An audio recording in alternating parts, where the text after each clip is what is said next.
Welcome to the Phish Bowl. We're your hosts. I'm Stephanie Schneider. And I'm Mike Kosak. And each month we'll be taking a plunge into cybersecurity threats, from nation-state activity to cybercrime trends and general cybersecurity issues that we're tracking as cyber threat intelligence analysts. We're back every month getting our passports stamped as we travel around the globe and provide a threat overview for different regions. So make sure to check out our previous episodes if you're new here and haven't already had a listen.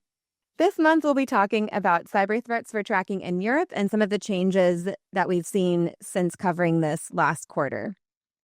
For our special guest, we'll be speaking with Lauren Goldman, the former Director of Analytic Integration at the Office of the Director of National Intelligence Cyber Threat Intelligence Integration Center, about the impact to information sharing and critical infrastructure security as the U.S. government draws down CISA and the Cybersecurity Information Sharing Act of 2015 lapses. Mike, before we dive in, I know you're a huge, music lover. You're also a cinephile. Guilty as charged. Yeah, I guess. Absolutely. You always have some great recommendations for me. A lot of throwbacks, too. But if you're... Feels like a nice way to say I'm old, but please continue. Your words, not mine. I appreciate the oldies, though. I'll hold it against you. If your life right now were a movie title, what would it be? And you can make it up. It doesn't have to be a reference to an existing movie, but if you were like the director creating a movie about your life right now. This is like a movie Rorschach test. Really revealing a lot about myself, my mental state, where I am in the world, how I feel like I'm living my life. Fumbling towards the future, I think would be the name of the movie. How about you?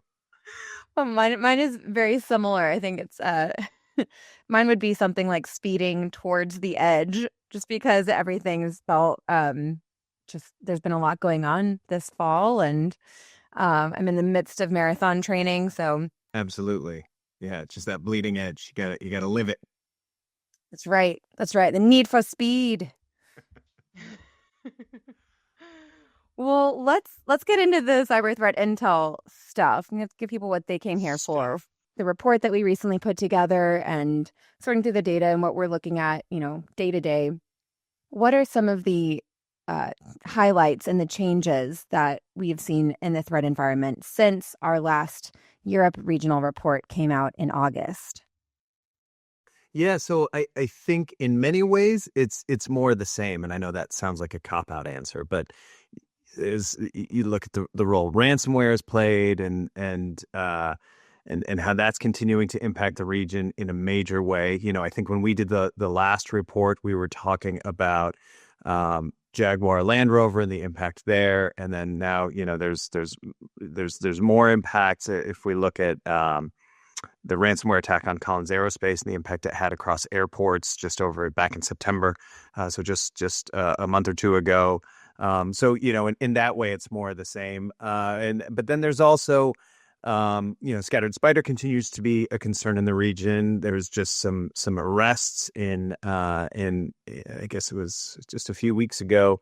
A couple of Scattered Spider individuals were arrested in the UK. So again, highlighting how that continues to be a threat. But one of the things that I think has really risen to the forefront and has been I think is worth highlighting over the last couple months are the threats around hacktivism, which is often kind of gets shunted off as and also hacktivism. But, I think if we look at some of the activity over the last couple of months within Europe, and we can talk about this in more detail here in a few minutes, but it makes it clear that hacktivism and some of those more simple approaches like DDoS attacks and that sort of thing are still very much in play and are still very effective against organizations that may not have the high level protections in place of like a financial institution or something like that. So, when we look at what's changed and what probably needs to get drawn back into focus, we can't discount the hacktivist threat. Out of curiosity, what types of organizations are we seeing getting targeted from these hacktivist attacks? So, in particular, the one that's really been active over the last couple months within the region is an organization called No Name 057 parentheses 16. I don't even know the right way to say it. Its own name is an act of hacktivism because it irritates me just having to say it. But it is a pro-Russian hacktivist group. They are associated largely with DDoS attacks. They are targeting different countries in Europe for their pro-Ukraine stance. So two of the biggest sort of campaigns that they've had over the last couple months, or I guess really the biggest that's really worth digging into, is a series of infrastructure attacks in Germany. So targeting municipal websites in particular, which again, when we talk about organizations that may not have the sort of DDoS protections in place that a large organization would, municipal websites are a common focus for this, and in particular by Russian threat actors. Also, German banks are being targeted with their activity. Defense and critical infrastructure entities. Volkswagen was targeted by this group. So, and again, for their stance supporting Ukraine. So, it's easy to think about cyber criminal threats and nation state threats as where the real impact is, but that does, as a Venn diagram, cover a good portion of the threat. But I think that discounts what a lot of small to mid-sized businesses are facing. It discounts a lot of what municipalities are facing that they may not be prepared for. So it seems like a lot of hacktivist attacks that we have seen targeting Europe continue to be fueled by the Russia-Ukraine conflict, like you mentioned. I think it'll be interesting to see whether related hacktivist activity to the Israel-Hamas conflict drops off after the ceasefire was recently announced. We'll see if that holds, but that's something that we'll continue to monitor and see how that plays out. I think I would also just mention that, looking back over the last couple of quarters in cyber attacks targeting Europe, looking at the data, Q2, we saw a big 22% year-over-year increase in weekly cyber attacks per organization. So there's just this big volume of attacks. And I think a lot of that is probably linked to lower level DDoS attacks, like you were saying. There's also this kind of cyber attacks fueled by AI, which is just expanding the scope and prevalence of attacks. It's a lot easier to conduct these attacks and automate them. So I think that's something that we'll also continue to see just across the board. And just looking at the overall trends in Europe, it really does indicate this continuously challenging environment for European entities to keep their, quote, shields up, maintain their cyber hygiene, have these robust resilience measures in place, continue this strong international cooperation that we've seen be so important for taking down cyber criminal organizations. So I think there's a lot of challenges when we look across the cyber threats to Europe specifically, and also more broadly, that we'll continue to see play out region by region. The interesting thing with DDoS attacks, too, in particular, is that they are almost they're the great capability divide within cybersecurity, in a way that many other vectors aren't. Like you can get password managers, you can get antivirus protection, and have a reasonable for varying at varying price points, and have a reasonable amount of coverage. DDoS attacks are so interesting because you can see, Cloudflare will write up just a massive record-breaking DDoS attack that will have had no impact. Nobody will have known about it until Cloudflare writes about it. And, but then even you think back to 2016 when the Mirai botnet went active, and I forget exactly, I don't have the numbers right in front of me. I forget it was like 1 terabyte or something like that, which was enough at that time to bring down multiple websites, well-protected websites. Like it overwhelmed multiple sites. Whereas now you see multiples of that attacks that don't even register a blip. And yet that's only for well-protected companies. And that's why we see these municipalities having, being successfully targeted. It still works. And it still works against small to mid-sized businesses. It still works against companies that have not either prioritized or cannot afford that level of protection. So it's really interesting that it is these attacks can be mitigated, but there's still such a delta in capabilities across organizations. That's a really good point. I'm glad you mentioned that, kind of acknowledging that there's different challenges, I think, and different effects depending on the size of the organization and their resources, and a lot of it comes back to funding. A lot of these smaller organizations just don't have the funding or resources really to protect themselves against these threats. And I think that the DDoS is a big threat to these organizations, but also when we looked at ransomware trends, we continue to see ransomware groups going after these small, medium-sized businesses. Like we're looking at, under even like in the hundreds of employees or 50 employees, these really small organizations are being targeted. I think historically there's been this belief that just because you're a small organization means that you're not going to be on the radar of cybercriminal groups. That's just not the case. And we continue to see threat actor groups go after these smaller, lesser resourced organizations because they know that it's just an easier target for them, unfortunately. And they can operate at scale in a way that they couldn't previously. As tools advance, as AI is leveraged more and more for phishing and that sort of thing, they can operate at a scale that they couldn't previously. So the sort of security through obscurity approach just doesn't work. Ransomware obviously continues to be an issue in the region. What other types of cyber threats do you find most concerning, and why?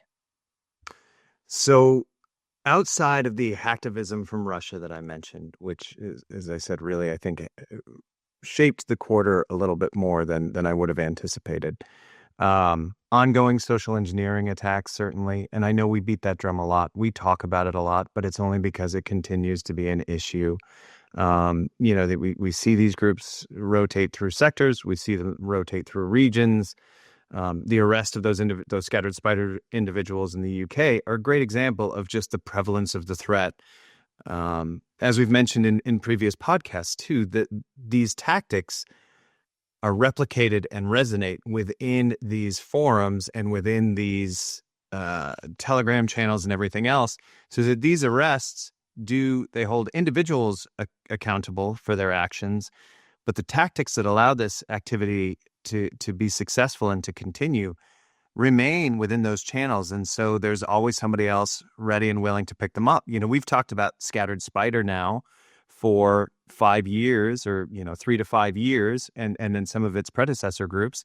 And we've always referred to them as, young kids, 18 to 19 to 20-year-old kids. Or I guess adults, but teenagers, but we've been talking about them as that age group now for half a decade, which just goes to show that it's replicating down younger and younger.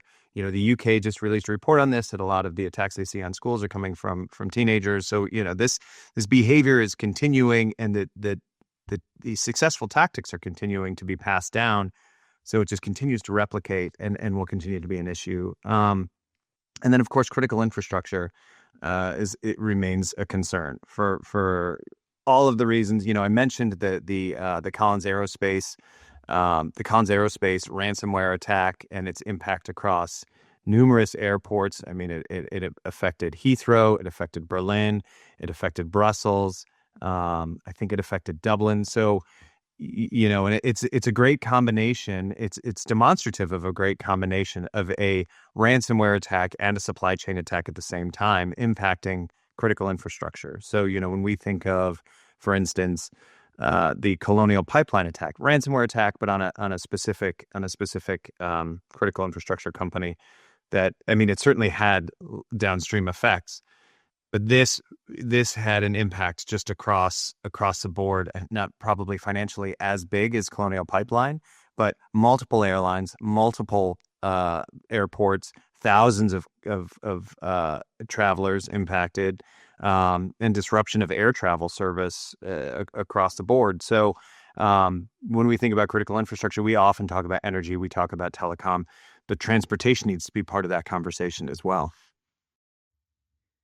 Right. And there are so many vulnerabilities that cyber threat actors can target in critical infrastructure, because I think a lot of it is tied to, maybe outdated systems and, technologies that maybe have not been updated. And so I think, you know, threat actors, one, know that it's a lower hanging fruit, and two, that, we can't afford for those critical services, critical infrastructure to be down. And so that really increases the pressure on those victims to, in many cases, pay up. And I think we're starting to see kind of more of a pushback, with more and more victims kind of declining to pay the ransom, which I think is a positive trend, that hopefully continues, because in many cases, threat actors can't be trusted, and it's maybe a better situation for them to be more prepared and be able to back up their systems rather than pay a ransomware and give in to those demands. In your view, what are cyber threat developments that we should be most mindful of over the next few months? That's a great question. And there's one thing in particular that has caught my attention over the last couple months, and that is an effort within Russia by lawmakers to pass legislation. They're currently writing the legislation, but to pass legislation that would mandate security researchers to report any vulnerabilities discovered to the government at the same time they reported them to the company that was impacted. So, meaning that basically the government would get a heads up on 0 days. So this is similar to legislation that was passed in China in 2021. This hasn't been passed in Russia yet. I think currently the plan, and they've been trying to pass this for a while now, and there's been various concerns. So we saw this passed in China in 2021. The concerns were around China using this law to then leverage those 0 days in their nation state operations. And that's exactly what played out. So since 2021 and the passage of that law, there has been a marked increase in 0 day usage and successful 0 day usage in Chinese nation state attacks and their attacks against the West or other victims. So that's the concern here, too, because we know Russian nation state operations tend to use 0 days. They're valuable to them. And this just creates that same channel that China has been using for the last 4 years now very successfully. So I'll be keeping an eye on that to see if it passes, because that will be a great indicator of what's coming next and how we can expect Russian nation state operations to tilt more towards 0 days.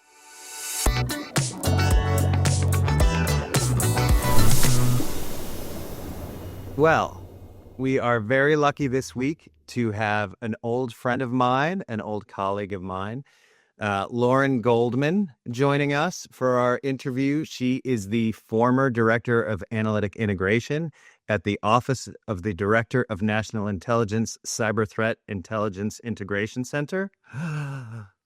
Thank you so much for joining us, Lauren. I'm happy to be here. Thank you for having me.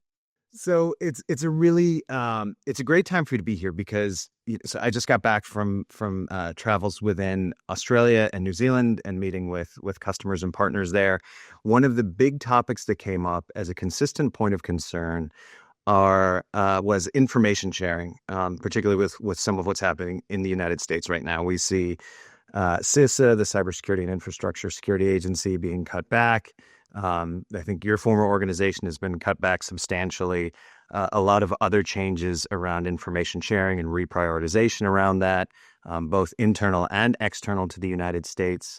So definitely something that we're monitoring closely. So following up with setting that scene, Lauren, what effects do you see with that impacting the information sharing space?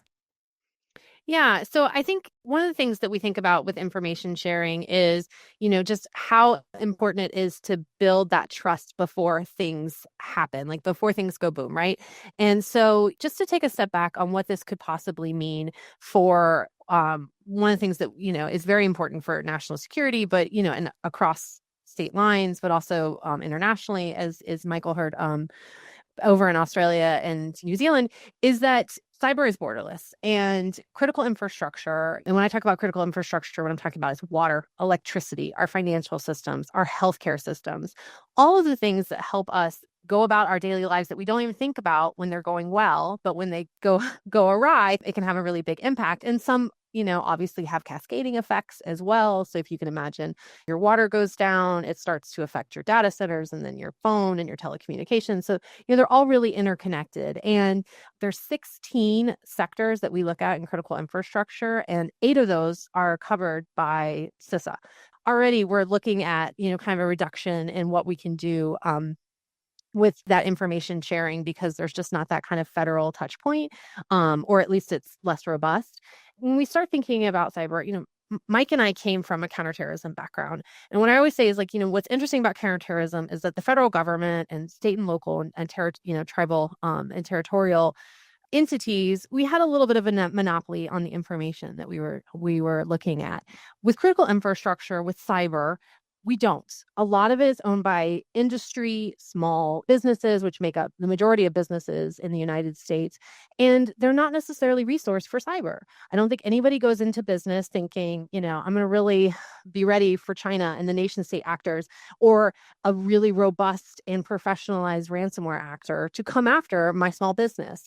How do we help them shore up their defenses? And that collective national defense against businesses and critical infrastructure is something that I think is at the core of information sharing, and what CISA 2015 was protecting people so that they felt more willing to share. And so now, with the expiration of CISA 2015, they're feeling a little bit less protected, probably hearing a little bit more from their legal departments that, maybe we shouldn't reach out. There's also the lack of a lot of these ISACs, information sharing analysis centers and organizations, ISAOs. A lot of them and other sharing mechanisms had based their sharing on CISA 2015. And so now the backstopping of the legal systems are also gone. So anyway, there's a lot there where companies are going to be less willing to share. And if they're not sharing, then we lose our edge on warning, on being able to tell other people, other countries about something that's coming down the pike. I want to give a shout out to you specifically around that, around bringing CISA 2015 to my attention, because I know we had talked about this and you raised this to my attention a few weeks ago, because it's something that I think across industries people just sort of took for granted and weren't paying a lot of attention to unless they had their finger on that pulse. And so CISA 2015 being the Cybersecurity Information Sharing Act of 2015, so not the CISA agency, which is again something you educated me on. So which is so confusing. And I think there's a lot of movement. CISA 2015 had a lot of bipartisan support. And I think there's a lot of discussion now, even before it expired, of can we rename it? Because it's super confusing to have a CISA agency and a CISA 2015. There's a reason why we have these conversations and people are getting confused, because it would be great to rename it, I think, going forward.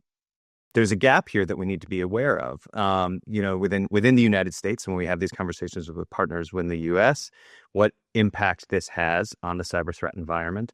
And with overseas partners, going back to the concerns around information sharing, if there's less data being shared from private to public sector or across private sector, then there's less information that's going to be getting to them. And they were acknowledging they're already seeing that start to turn off.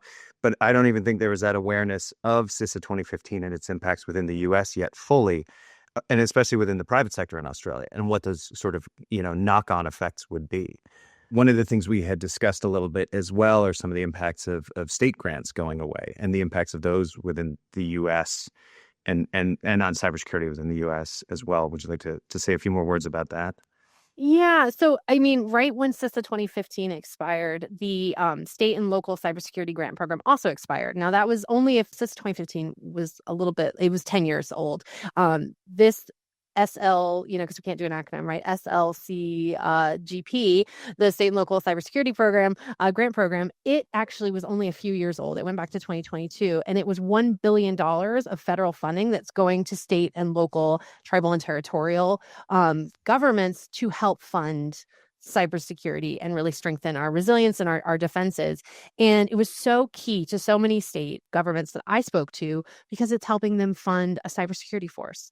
I know the state of Arizona is using it, for example, to pull in interns who are in college, who can then learn with hands-on makes them more competitive for the job market, which is what we need, right? We're all looking for great cyber talent. It gives them a little bit of exposure to how government works, how it all works together. So it was really this amazing funding that was happening. And there's a lot of push to kind of keep it going because the federal government is the way a lot of the state and local governments kind of orient themselves from a strategic perspective. It helps them when they're dealing with resourcing. All that kind of stuff feeds into the way that they approach cybersecurity and resilience. And again, I think given that they are such a key part of our collective defense, making sure that they are funded for that is so important. And so my hope is that that will also continue and they will continue to be able to apply for these grants and get support for their programs. And that coincided, as I recall correctly, with a sort of degradation of the MSISAC, the Multi-State Information Sharing and Analysis Center as well, and Yes. the relationship with the Center for Internet Security. And again, another degradation of that state, local, tribal, and territorial level of cybersecurity, where they're taking away information, they're taking away capabilities. Yeah, I know points were made at the time around, well, some of these capabilities will still exist. We'll have the guidance on basic cybersecurity and some basic cyber tools still up on the CISA website, but that's a fundamental loss of capabilities that it seems like it'll have a large impact. Yeah, and I think we've already seen the cybersecurity advisors that were coming from CISA that were supporting a lot of these state and local, and on the ground, they've been reduced. The CISA strategy and engagement, some of the CISA offices that were supporting all of this exchange of information and support, those are all being kind of reduced. So yeah, we're seeing a lot of reduction and hearing about it. A lot of people have spoken publicly about this. But I think, again, going back to kind of the core of what we're talking about, which is that information sharing and how do we encourage it, is something that we all need to really push. Tiny pushes and that kind of thing, makes a greater whole, because I think we build trust that way. You don't want to be picking up the phone when something happens and meeting that person for the first time. It really helps us collectively, again, shore up our defenses. Going back to our CT, our counterterrorism background, Mike, we used to say something, right? That was the big thing. And I think we are well beyond a time where we need a cyber see something, say something, because as much as we know about the strategic intent of these nation state actors, because we are, deep in the intelligence and looking at it every day of trying to understand, China and what Russia's doing and that kind of thing. The people that are going to see this first are going to be our critical infrastructure owners and operators, our private industry. They're going to be the ones that can raise their hands and say, hey, look, this is happening. Is this something of concern? And we want them to be able to say that and share that and feel protected to say that, because what we don't want them to do is see it and move on, turn off the computer, turn it back on, turn off the system, turn it back on, and just think it's a fluke, because chances are if they're being hit, there are others being hit. And that ability to warn is so key. And I think, one of the things that I did when I was in the government was establish a program with critical infrastructure and private industry owners and operators to have a secret level briefing of the cyber threats that we were seeing in the federal government within the intelligence community, and really help them orient so that they could resource, because they could see what was coming down the pike. What we found was not helpful was telling them, hey, this thing is happening, look out for it, because a lot of times they'd already seen it. They're like, yeah, I saw it, 3 weeks ago in my own systems, or that kind of thing. And so cyber moves so quickly that it's really hard to keep on top of it. So that strategic outlook is really helpful from a resourcing perspective, a budgeting perspective, that kind of thing. So being able to have that two-way street of information sharing, where we're giving out information from a federal government side, and then also making them feel safe to give that information back to us, helps all of us as we strengthen our collective defense. That just, I think, reminds me of the age-old adage, right? That trust is earned and not given. I think it's really applicable here, because it is really difficult to build that trust between the private and public sector with information sharing, but it's really easy to lose it, especially if those legal protections aren't in place the FIT 2015 going out the door. So I think there's going to be, to your point, it'll take a lot of time to rebuild any trust that is lost during this period, because that can just go away so quickly. And how many, it's been 35 days now, 37 days now, whatever it is at the time of recording. And how many cyber incidents have happened in the last 35 to 37 days that are they going to double back on those? Is that information going to get shared post facto? Like, the concern there is very real. And I was going to ask you, Lauren, too. Cyber Solarium specifically mentioned one of your programs as a highlight that has gone away now, right? Which I'd love to hear more about that, because it shows the value in it, and again highlights the risk when these programs aren't there. One of the things that we try and do at the Office Director of National Intelligence when I was there was really look for where are the gaps. How can we cover seams? And we don't want to be redundant to the really good work that CISA was doing, that FBI was doing, that kind of thing. But where is there a need that we could fill? And what we found out was that there were a lot of people who have a secret level clearance. And as you know, it's very hard to get a clearance and very hard to get a top secret clearance. We realized there's this like really sweet spot of people with secret level clearances who aren't necessarily getting a briefing from the intelligence community on any kind of regular basis because they're not in DC. And so we were like, well, how do we get to them? And so we started to actually do meetings once a month where we would do briefings from lots of different topics. We would always bring in the best athlete. So if it was an energy briefing, we'd have the Department of Energy, we'd have all of the best sector risk management agencies, experts in the intelligence community to give a strategic briefing on the threats that we see, again, at the classified level, to help supplement the information that they could get through a CISA program or through FBI or through even, the National Security Agency does a lot of cybersecurity advisories that are excellent. Then they could build relationships on the ground locally because they're in, a fusion center or a field office. And really, again, going back to what you were talking about, Stephanie, making sure that you build that trust and you have that relationship. And then maybe it doesn't happen in our meeting, but maybe afterwards. And I just think that was such a great program. And we found out that people were driving 5 hours to come to these briefings because they felt they were useful. And making sure you have that good cyber hygiene, making people aware of that and understand that they are also part of their target, frankly, and they're part of the threat landscape. And we're just also interconnected was a big part of that initiative. Thank you so much, Lauren. It's been an absolute pleasure having you on the podcast. You're welcome back anytime.